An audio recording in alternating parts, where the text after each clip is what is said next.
Vous écoutez France Culture. Dime que son los secretos de tu alma.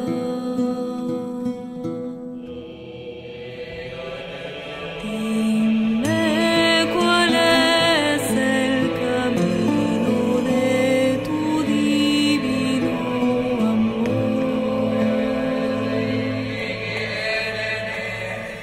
Les racines du ciel. Une émission de Frédéric Lenoir et Lélie Anvar, réalisée par Véronique Villa, préparée par Marie Dalquier, avec à la technique Clotilde Thomas.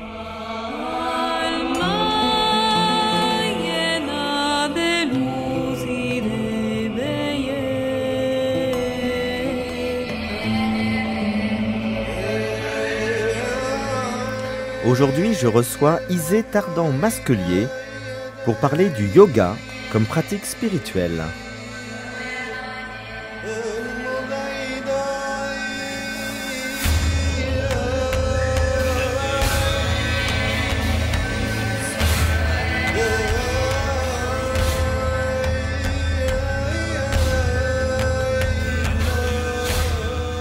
Isée Tardan-Masquelier, bonjour. Bonjour.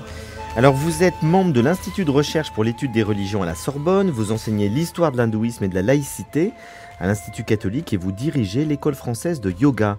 Parmi vos ouvrages, on peut citer La sagesse aux éditions des DB, L'esprit du yoga et Les hindous, 1 milliard de croyants aux éditions Albin Michel. Vous êtes donc à la fois une universitaire qui réfléchissait à toutes les questions d'anthropologie et d'histoire des religions. Vous pratiquez le yoga et vous dirigez l'école française de yoga, donc c'était idéal de vous inviter à nouveau dans les racines du ciel pour nous parler du yoga, parce que effectivement le yoga connaît un succès grandissant depuis une quarantaine d'années en Occident. Beaucoup de gens pratiquent le yoga et on se pose toujours la question, mais est-ce que le yoga qu'on pratique dans nos villes, un peu partout, à droite à gauche, est-ce que ça correspond au yoga tel qu'il est pratiqué en Inde ou tel qu'il est conçu dans la spiritualité indienne? Alors je pense qu'il doit y avoir un certain décalage, vous allez nous en parler. Alors racontez-nous un petit peu comment est né le yoga en Inde, à quel moment, dans quel contexte et quelle était sa finalité? Alors, je ne vais pas vous donner des dates parce que tout ça est un peu flou sur le plan historique. Mais c'est finalement, ça se dessine d'une manière assez précise sur le plan des pratiques. C'est-à-dire qu'on a une religion au départ en Inde qui est extrêmement rituelle. Ensuite, on a des sages qui font des expériences dans des sortes d'écoles qui deviendront des ashrams, mais qui sont plus proches des écoles philosophiques grecques. Ils ont produit des textes qu'on appelle les Upanishads et ils expérimentent quelque chose qui est une sorte de proto-yoga. C'est-à-dire qu'ils s'aperçoivent qu'en respirant de certaines manières, en scandant leur souffle, ils accèdent à des états de méditation. Ou bien ils ont une réflexion sur la position assise. On n'est pas dans les postures, mais on est déjà dans quelque chose qui unit le corps et l'esprit. C'est ce que j'allais dire. Dès le départ, c'est voilà. Cette idée. D'ailleurs, voilà. C'est l'étymologie du mot yoga, je crois. C'est unir. C'est l'étymologie du mot yoga. Yoga, ça vient d'un mot sanskrit qui est le cousin germain de notre mot jonction, joindre. Et qui en fait fait référence même plus anciennement à l'idée d'un joug. Le joug qui sert à mettre ensemble deux animaux pour qu'ils marchent du même pas. Donc là, c'est l'idée que voilà. L'esprit et le corps vont marcher ensemble en vue à l'amble, en vue de quoi alors? Voilà. Alors, dans un parcours, et ce parcours est un chemin de vie qui, pour l'Inde ancienne, est un chemin de libération. C'est-à-dire un chemin dans lequel l'être humain prend conscience de ce qu'il conditionne, de ce qui le rend malheureux. Il y a une grande, grande réflexion sur la souffrance, qui est à l'origine du bouddhisme aussi. Et au fond, le yoga est d'abord une philosophie, en ce sens qu'elle part de ça pour dire, voilà, il y a un chemin pratique. Et les postures, les rythmes respiratoires, les exercices de concentration, ils viennent après. Et ça se constitue après notre ère, enfin vers les 3e, 4e siècles après notre ère. Pourtant, ça existe déjà, l'idée qu'il y ait des postures, des techniques, de méditation. On voit ça déjà dans le bouddhisme primitif, donc avant notre ère. Donc ça veut dire qu'il y avait d'autres formes de yoga, même si ça ne s'appelait pas comme ça, en Inde, sans doute du temps des Upanishads, non? Oui, mais pas les postures telles qu'on les entend aujourd'hui, pas un cours de yoga tel qu'on l'entend aujourd'hui. Il y avait des exercices qu'on pourrait dire des exercices spirituels, un peu comme chez les pythagoriciens, mais c'était pas aussi varié que ça ne l'est devenu. Voilà. Mais il y avait quand même l'idée qu'on devait méditer dans certaines postures, en travaillant sur le souffle. Il y avait l'idée que la posture assise était une position reine pour méditer longtemps et atteindre des états supérieurs de conscience. Ça, oui. Il faut parler de 2 choses. La philosophie du yoga, c'est-à-dire ce que j'ai essayé de dire très rapidement, elle trouve son résumé, sa synthèse, dans une œuvre qui a été d'abord orale, comme toute cette culture, qu'on appelle les Yoga Sutras, les aphorismes du yoga, et qui sont mis sous le nom de Patanjali, dont l'existence est à peu près certaine. Et si c'est pas lui, c'était un atelier de sages et de yogis qui ont travaillé ensemble. Bon. Donc là, on est dans un ouvrage philosophique difficile, avec des mots-clés, en quelque sorte. Et les Yoga Sutras de Patanjali ne donnent aucune information sur la pratique, ce que nous appelons la pratique, c'est-à-dire comment il faut faire quelque chose pour obtenir tel but. Alors, on sait que les maîtres enseignaient oralement, et sur ce canevas qui est plutôt philosophique, ils apportaient un enseignement concret. Et puis on pourrait dire qu'à ce point de vue, en un deuxième moment, là, on a des groupes de yogis qui vont décider de rendre semi-publiques des pratiques qu'ils avaient dans leur secte, dans leur cercle. Et parmi eux, les plus connus sont ceux qu'on a appelés les Nata, les yoginats. C'est les célèbres yogis aux oreilles fendues parce que lors de l'initiation, on leur mettait des boucles d'oreilles qui étaient très pesantes et donc on cisaillait le cartilage de l'oreille. Et eux, ils ont eu des pratiques qu'on appelle tantriques, qu'ils ont réunies et qui petit à petit ont fait des recueils, et des recueils écrits. Voilà. Mais tout ce processus a été très lent. Parce que l'enseignement était essentiellement oral et que l'enseignement des postures se faisait de maître à disciple. Lélie Anvar, bonjour. Bonjour. Alors, on aimerait bien savoir un petit peu ce qu'il y a dans ces Yoga Sutras de Patanjali. J'imagine que vous avez peut-être quelques éléments, des textes qui sont aujourd'hui audibles. Est-ce que c'est compréhensible pour nous ou ça paraît très ésotérique ? Il y a un peu de tout, je dirais, dans ces Yoga Sutras que j'ai évidemment assidûment lus pour préparer cette émission. Et c'est vrai que ce qui est très difficile, ne serait-ce que pour faire un choix de lecture, c'est que les Yoga Sutras, en fait, ce sont des sutras.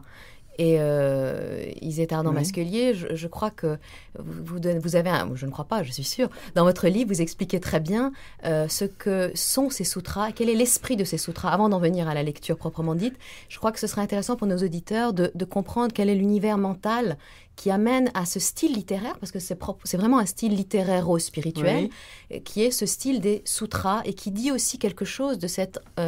je dirais, du contexte intellectuel ou esthétique dans lequel le yoga va se développer. Il faut revenir à ce qu'on disait, qu'on est dans une culture orale. Alors, dans une culture orale, pas toujours, mais souvent, on cherche la concision. Donc, le genre du sutra, c'est-à-dire de l'aphorisme, implique toute une analyse pour savoir quels sont les mots importants qui vont être les seuls qui vont être gardés. Alors ces mots importants, ils sont listés d'une sémantique forte, ce qui rend un texte comme celui-là difficile à comprendre dans toutes ses significations. Alors dans une culture orale, on récite à haute voix et il y a des rythmes. Et le sanskrit est une langue qui est particulièrement intéressante de ce point de vue-là, avec des voyelles courtes, des voyelles longues, etc. Ça, c'est une chose qu'on ne peut pas rendre en français. Donc, il y a une beauté du genre des aphorismes en sanskrit qui est intraduisible. Mais ce qu'on peut rendre, c'est la concision d'un style qui s'exprime par ce mot sutra, qui, là encore, on reviendrait aux racines, comme pour yoga, aux racines des mots, s'apparente à suture en français, un point de suture. C'est-à-dire que le sutra, c'est le fil, juste le fil concis, qui est le fil directeur d'une doctrine et qui va coudre ensemble des mots qui sont des mots clés. Voilà. Alors on peut rendre ça dans une traduction, mais difficilement. Oui, bien sûr. Et effectivement, ça permet aussi de butiner, c'est-à-dire qu'on peut lire un aphorisme et puis après en lire un autre. On n'est pas obligé de le lire, évidemment, en continu. Il habite l'esprit, tel ou tel aphorisme. On va avoir des aphorismes qu'on préfère et c'est tout à fait légitime. Voilà. Alors vous citez justement, alors ce qui est bien, c'est que dans votre ouvrage L'esprit du yoga, vous avez fait une petite sélection de ces sutras, et vous en avez mis quelques-uns les uns derrière les autres. Pour résumer en somme ce qu'est l'esprit du yoga. Et on voit d'ailleurs très bien ce que vous avez dit tout à l'heure, à savoir qu'il ne s'agit absolument pas de technique, mais bien de disposition intérieure, de la manière dont il faut être disposé intérieurement et extérieurement, psychiquement, spirituellement et physiquement, pour entrer dans une connaissance de soi. Parce qu'en réalité, ce que nous disent ces Yoga Sutras, c'est que la pratique du yoga est une pratique de connaissance et de maîtrise. On reviendra peut-être sur la notion de maîtrise parce que vous avez des pages fort subtiles sur la question. Mais donc voici ces quelques sutras suturés ensemble par vos soins. Si quelqu'un est installé dans la non-violence, autour de lui, l'hostilité disparaît. Quand on est établi dans un état de vérité, l'action porte des fruits appropriés. Quand le désir de prendre disparaît, les joyaux apparaissent. Être établi dans la modération donne une bonne énergie de vie. Celui qui se désintéresse de l'acquisition de biens inutiles connaît la signification de la vie. La pureté nous amène à être détachés de notre corps et de celui des autres. Par la pratique du contentement, on connaît le haut degré du bonheur. Grâce à une pratique ardente qui entraîne la destruction de l'impureté, on améliore considérablement le fonctionnement du corps et des sens. L'état d'intériorisation permet l'union totale avec la divinité d'élection. Par l'abandon à Dieu s'accomplit la réalisation. La posture doit être ferme et souple. Par la maîtrise du prana, le souffle, on modifie le cours habituel de la respiration. On obtient un souffle allongé et subtil. Alors ce qui cache la lumière se dissipe. Quand le mental n'est plus identifié avec son champ d'expérience, il y a comme une réorientation des sens vers le soi.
Alors nous venons de lire avec Lilian Var cet extrait de Patanjali, cet aphorisme. Yoga Sutra. Voilà, faites-nous un petit commentaire, Isée. Mais je pense que ce choix, c'est celui d'un passage clé dans les Yoga Sutras, en ce sens que, en quelques phrases concises, comme on a dit, Patanjali construit toute une architecture. Qu'est-ce qu'il dit? D'abord que ce qui est premier, c'est pas les postures, mais ce sont des vertus. La non-violence, la vérité, le détachement, la modération, etc. Et ensuite seulement on peut pratiquer. Alors viennent ensuite les postures. Et puis ce qui accompagne les postures et ce qui distingue le yoga de toute gymnastique, c'est le souffle, qui est là comme une présence de fond. Et il dit, par la maîtrise de ce souffle, on modifie le cours habituel de la respiration et alors ce qui cache la lumière se dissipe. C'est-à-dire quand on est familier un peu de la pensée indienne, ça veut dire que le yoga a la prétention de sortir l'être humain d'un état d'illusion et de l'amener à une vérité sur lui-même, sur l'absolu et sur les autres. Bien.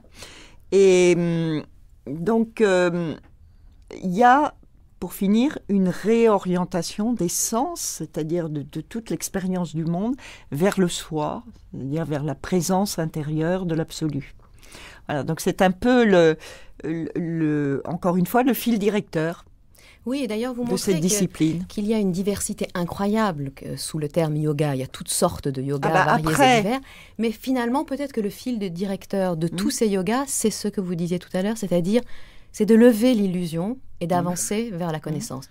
Au fond, toutes les formes de yoga peuvent se ramener à cette ligne directrice qui est la connaissance de soi et la levée des illusions. Oui, la connaissance de soi, la connaissance du monde, la connaissance de l'absolu. Tout ça va ensemble. En vous écoutant, je me dis, j'ai l'impression d'entendre Mathieu Ricard ou le Dalai Lama nous parler de la méditation. Mais oui. Parce que c'est exactement la même chose. C'est-à-dire, quand ils vous disent à quoi sert la méditation, c'est pour tout ça. C'est pour arriver à la connaissance véritable de l'esprit, au-delà de l'illusion, dépasser l'ego, ne plus être dans l'attachement. Enfin, donc, est-ce que c'est pas la même chose finalement? Est-ce que le yoga, c'est pas l'équivalent de la méditation dans le bouddhisme? Alors, il y a un fond commun de sagesse et de réflexion à partir de la souffrance, puisque le Bouddha est bien aussi parti de ce constat, mais je dirais du yoga qu'il a développé d'une manière extraordinaire l'aspect corporel. Et que les traditions de yoga disent il y a 84 000 postures, nous on dirait il y en a 36 000.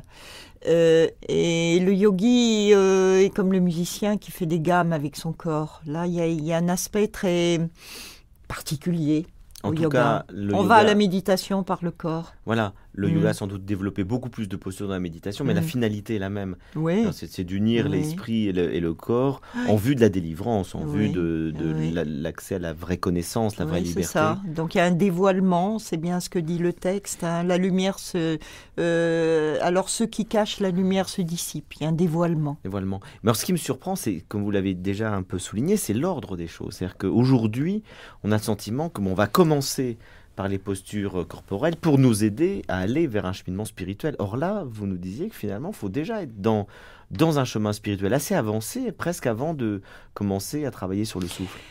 Il faut avoir choisi, je dirais presque, il faut avoir fait des vœux. Ils sont peut-être pas définitifs, mais voilà, il faut avoir adopté. C'est-à-dire que la logique de cette pratique veut qu'on adopte les dispositions dans lesquelles elle va être efficace. Et ces dispositions sont des dispositions spirituelles. Mais comment voulez-vous aujourd'hui, ici, à New York, à Paris ou à Londres, commencer par dire à des gens, voilà, il faut que vous soyez dans un état de non-violence, de vérité, de virginité, pour pouvoir pratiquer le yoga.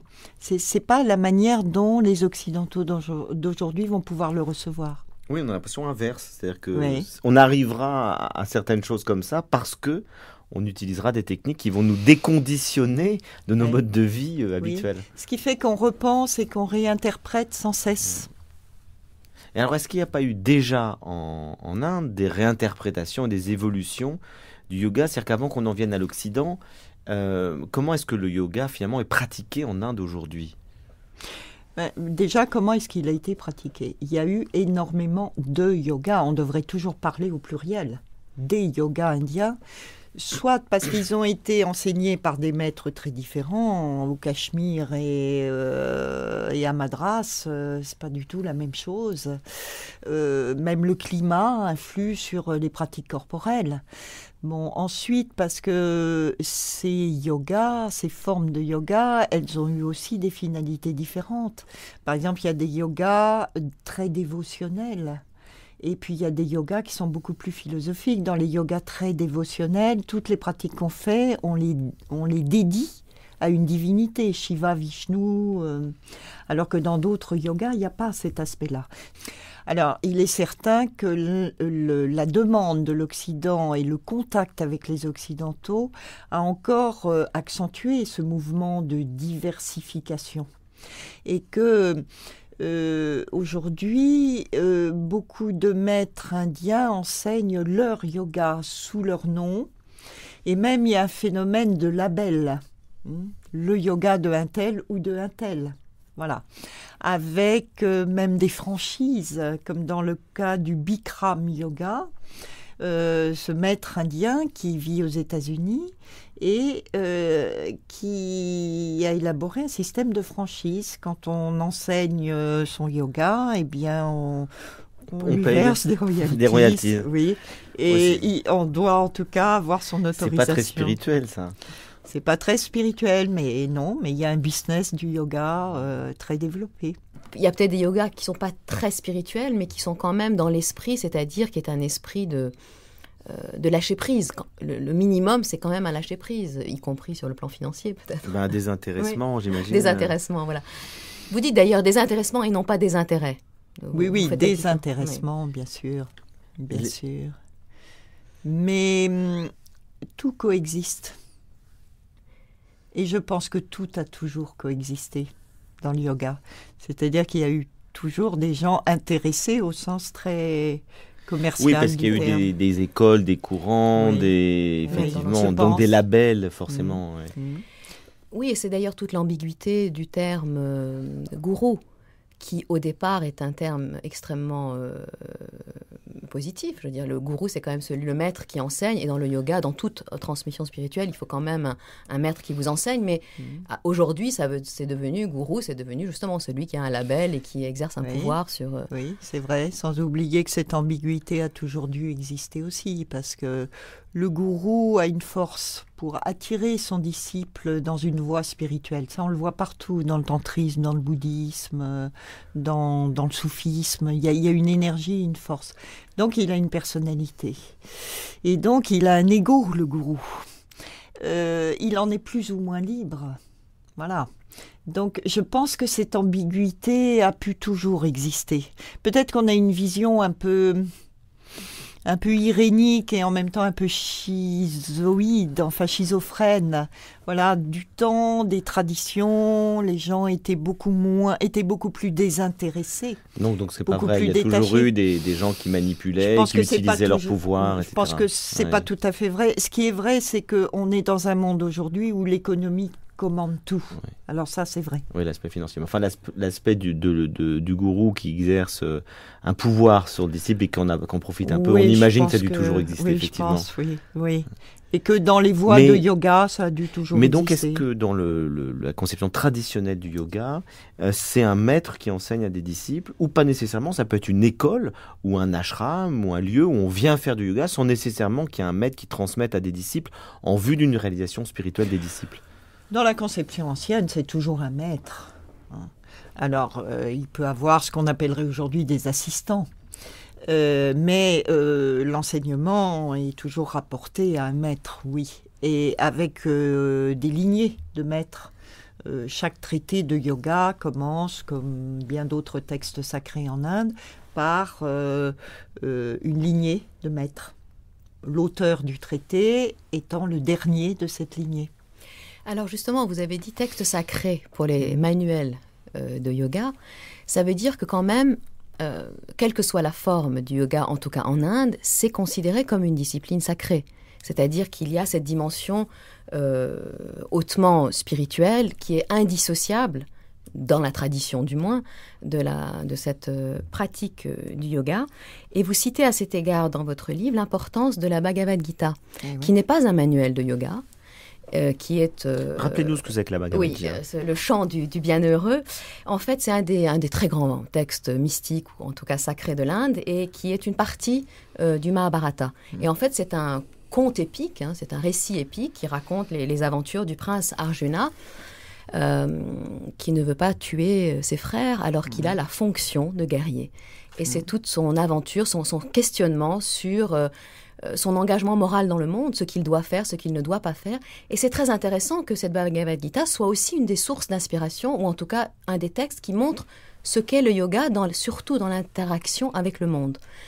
Et vous expliquez très bien cela. Et effectivement, la Bhagavad Gita est une œuvre de haute sagesse, en même temps que c'est une œuvre littéraire, épique, etc., d'initiation, mais c'est aussi une œuvre de haute sagesse qui est censée mener tout lecteur vers sa propre réalisation, qui est en fait appelée yoga dans la Bhagavad Gita. C'est ce cheminement vers sa propre réalisation. Le mot yoga ici prend un sens très large. Celui de discipline, celui de tout chemin de transformation. Voilà. Et qui donc, comme tout chemin de transformation, est très exigeant. Vous parlez de ce beau terme de tapas qui veut dire chauffer, et qui en fait signifie aussi ascèse, discipline, effort. C'est un travail, un vrai travail, et qui doit mener au développement de toutes les vertus, comme on le voit dans ce passage donc, de la Bhagavad Gita.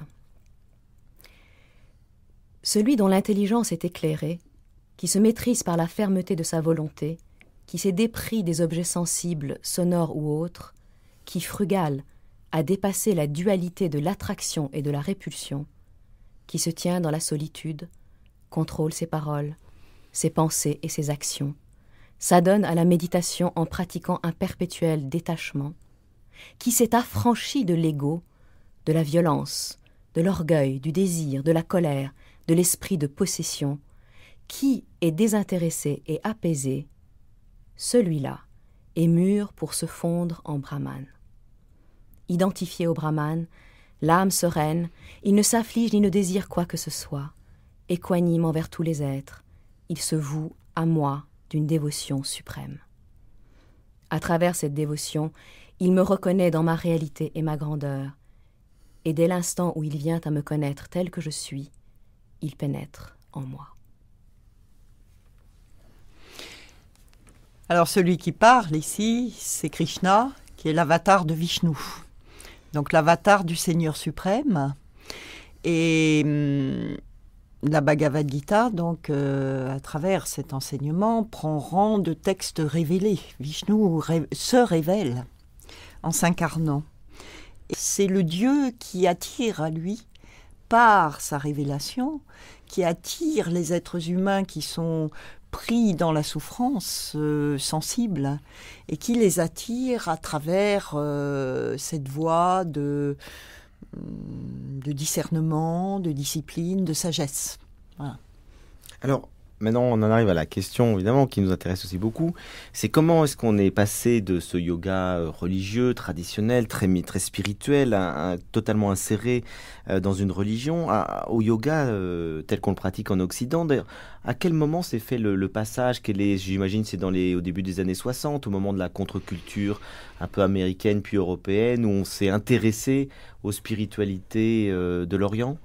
Mais il y a eu déjà une période plus ancienne, où les voyageurs et les Britanniques qui vivaient en Inde ont rencontré des hommes qui faisaient des postures inimaginables, qui étaient des tantriques, et que les musulmans, sous l'empire moghol, avaient appelé des fakirs. Ce qui nous montre bien que là, il y avait une prédominance du corps et de la posture jusqu'à un point extrême. Est-ce que ces gens étaient des grands spirituels ou pas? On n'en sait trop rien. Mais en tout cas, ça a beaucoup frappé les Occidentaux. Et là, ils ont vu un aspect spectaculaire du yoga qui les a renvoyés au corps. Et comme eux-mêmes avaient un problème avec le corps, ou de nombreux problèmes avec le corps, il est bien évident que cette pratique les a touchés quelque part, les a énervés, repoussés, mais en même temps fascinés. Et puis ensuite, alors vraiment la grande période où il y a eu cette vogue du yoga et où vraiment il est arrivé en Occident, ben, c'est les années 60, 1960, les 60s, avec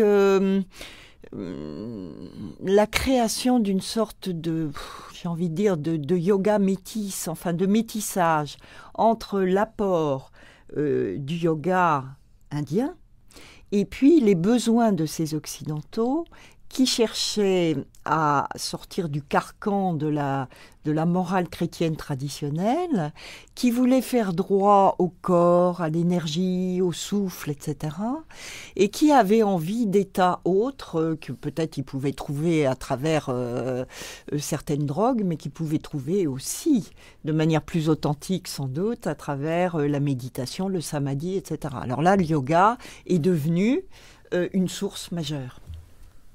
Et les Beatles se sont passionnés aussi d'ailleurs à un moment donné par le yoga dans les années 60, je ne sais plus exactement quand. Ils sont partis en Inde.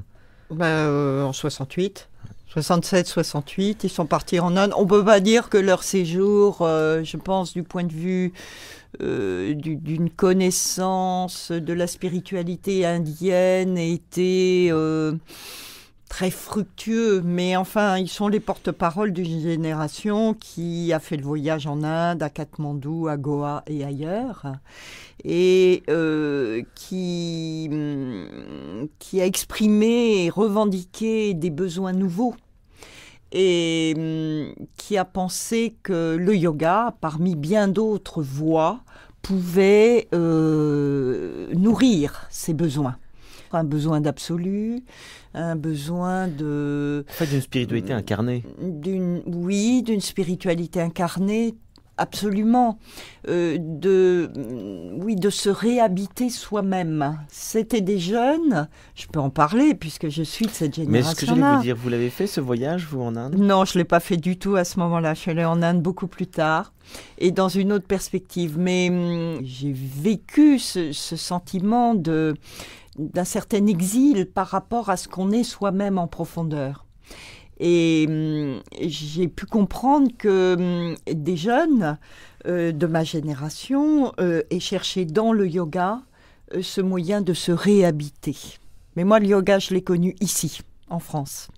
Et qu'est-ce qui vous a incité à pratiquer le yoga et qu'est-ce que vous en retirez ? Ce qui m'a incité à pratiquer le yoga, au fond, c'est un détour. En fait, je faisais ma thèse sur Jung, le psychanalyste. On en a parlé la semaine dernière dans Les Racines du Ciel. Eh bien, si vous en avez parlé, vous savez que Jung s'est beaucoup intéressé aux textes védiques et que sa notion du soi plonge en partie ses racines dans la tradition indienne. Et donc j'ai fait ma thèse sur certains aspects de la pensée de Jung, une thèse d'histoire des religions, et j'ai dû me mesurer avec ces textes sur le soi et cette réinterprétation du soi indien. Et du coup, j'ai découvert les traditions de l'Inde et entre autres le yoga. Et du coup aussi, je me suis mis à en faire ici, en France, avec des professeurs qui s'étaient formés en Inde, puisqu'à ce moment-là, on se formait en Inde. Aujourd'hui, il y a des écoles de formation ici, ça va. Dans une que vous dirigez. Oui, oui. Mais... Et ensuite, à partir de là, le yoga m'a toujours accompagnée. Mais alors, ce yoga que vous avez pratiqué, qu'on peut pratiquer aujourd'hui en Occident, quel rapport a-t-il encore avec ce yoga très religieux qui vise à la libération, etc., tel qu'il a été conçu en Inde? Il est très proche et très lointain à la fois. Je dirais qu'il est très proche en ce sens que tout son vocabulaire corporel, des postures, de la respiration, la pédagogie, etc., tout ça, ce sont des sources indiennes. Et il est lointain parce qu'il répond à d'autres nécessités, d'autres besoins, d'autres demandes. Où je pense que les êtres humains sont extrêmement morcelés entre leur tête, leur corps, et même les corps sont souvent un peu désarticulés, enfin j'exagère, mais pas beaucoup. Et le yoga fait lien et fait unité. Il reconstitue Les témoignages qu'on a de gens qui parlent de leur pratique disent toujours ça me réunit à moi-même, ça me recentre, ça me restaure. Voilà. Et c'est corporel, psychologique et spirituel à la fois, d'une certaine manière. Alors justement, c'est cette dimension spirituelle qui fait que peut-être il y a une difficulté à articuler cette pratique du yoga avec la pratique d'une autre religion. Un point que vous abordez d'ailleurs. Et alors, qu'est-ce qu'on peut en dire? Est-ce qu'on peut pratiquer le yoga tout en restant chrétien, enfin catholique, etc., ou musulman, ou juif, que sais-je? Ou est-ce qu'il y a une sorte, à un moment donné, il y a forcément une contradiction qui fait d'ailleurs que, par exemple, moi j'ai entendu des discours de catholiques qui disent que le yoga, c'est vraiment une spiritualité exogène, tellement exogène qu'il ne faut pas la pratiquer parce qu'elle est en contradiction avec leur pratique spirituelle quotidienne. Qu'est-ce que vous pensez de ce point de jonction entre les deux? Mais je pense qu'il faut avoir des positions très nuancées. Dès qu'on est dans des positions idéologiques, il y a une espèce d'opposition frontale. Le point de vue de chrétiens, de musulmans, de juifs, très pratiquants, qui voient arriver une discipline exotique qui peut porter en elle la critique de leur pratique, je comprends que face à cela, ils soient réticents. Et si la personne quitte ses propres croyances, c'est qu'au fond, elles ne sont pas profondément enracinées, qu'elles sont fragiles. Alors, la pratique du yoga peut révéler ça, mais elle n'en est pas tellement responsable. Oui, moi j'irais tout à fait dans le sens de ce que vous dites. J'avais vu effectivement en 81 le document du cardinal Ratzinger qui disait qu'on ne pouvait pas être à la fois catholique et pratiquer le yoga, et c'est plutôt finalement l'inverse qu'on voit d'ailleurs dans beaucoup de couvents. Il y a beaucoup de religieux, de religieuses et de catholiques très pratiquants qui pratiquent le yoga en disant on en retire un fruit plus grand pour notre vie spirituelle chrétienne. Alors c'est vrai qu'il faut que le professeur de yoga s'impose des limites. Mais Par vous croyez exemple, qu'en France, il y a beaucoup pas- de professeurs de yoga qui transmettent de la religion en même temps? On a plutôt l'impression que c'est l'inverse, c'est plutôt vécu comme une gymnastique douce. Oui, mais c'est subtil. Bon, le yoga est né dans une culture, par exemple, qui croit à la réincarnation. Bon, eh bien, je me souviens de l'exemple qu'on me citait d'un professeur de yoga qui disait, voilà, cette posture est difficile, essayez-la, pratiquez-la si vous en retirez du bien-être et du bonheur. Mais sachez aussi que si vous n'y arrivez pas dans cette vie-ci, peut-être que vous y arriverez dans une autre. Eh bien, ça avait choqué quelqu'un qui était chrétien et qui croyait à l'unicité de cette vie. Et qui se demandait si on ne cherchait pas, en fait, à lui imposer une autre vision. Voilà. Alors, je pense que ce sont des peurs qui sont excessives. Mais je pense aussi que le professeur de yoga doit réfléchir à son vocabulaire et à ce qu'il propose. Alors moi, j'aurais plutôt tendance à faire la critique inverse, et Oui. je me demande si on n'est pas passé d'un extrême à l'autre. C'est-à-dire qu'aujourd'hui, le reproche qu'on pourrait pas faire justement à un certain nombre de cours de yoga en Occident, c'est d'avoir complètement perdu la dimension spirituelle. Ah, ça oui. Alors, il y a l'autre aspect qui est réduire le yoga à une gymnastique sophistiquée. Qu'est-ce que vous en pensez? C'est quand même ce qu'on voit beaucoup. Ah ben oui, mais énormément de salles de sport ou de clubs de bien-être font pratiquer le yoga dans cette unique perspective. Mais est-ce que c'est encore du yoga pour vous ou pas?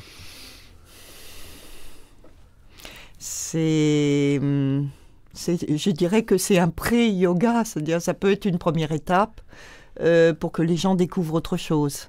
Mais c'est quand même profondément une mutilation de ce qu'est le yoga dans sa vraie dimension. C'est-à-dire qu'on pourrait dire que les postures sont les mêmes, mais ce qui change, c'est l'intention. Oui, C'est-à-dire- c'est l'esprit. C'est l'esprit. C'est-à-dire C'est l'esprit. dans un cas traditionnel, on va dire, on le fait dans une intention de cheminement spirituel. Oui. Dans un autre cas, on le fait dans l'intention de se déstresser. Oui, dans une intention de bien-être, ce qui n'est pas Ce illégitime, qui n'est pas mal, absolument. mais ce qui est loin d'une quête spirituelle. Lilian Var. Oui, d'ailleurs, vous le dites, hein, vous terminez votre livre en disant que le yoga a introduit dans votre vie rigueur et intériorité et la promesse de cette vigilance tranquille que l'Inde appelle Shanti ou la paix. Mais c'est vrai que la vigilance tranquille, c'est un long chemin avant d'y arriver. Ben, je trouve. Enfin, ça a été un long chemin pour moi. Je pense que peut-être certaines personnes vont plus vite, mais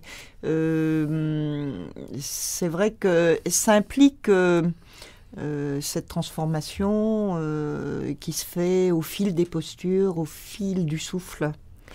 Mais ça veut dire aussi que c'est carrément un mode de vie, parce que la vigilance, c'est pas seulement pendant la Oui. séance de yoga, c'est toute Oui. une façon de vivre. Et je pense qu'il peut arriver un moment où, bien sûr, on fait du yoga, on va au cours de yoga, mais aussi on vit en yoga. Merci beaucoup, merci Lélie, merci Isée Tardant-Masquelier d'être venue à cette émission. Merci à vous.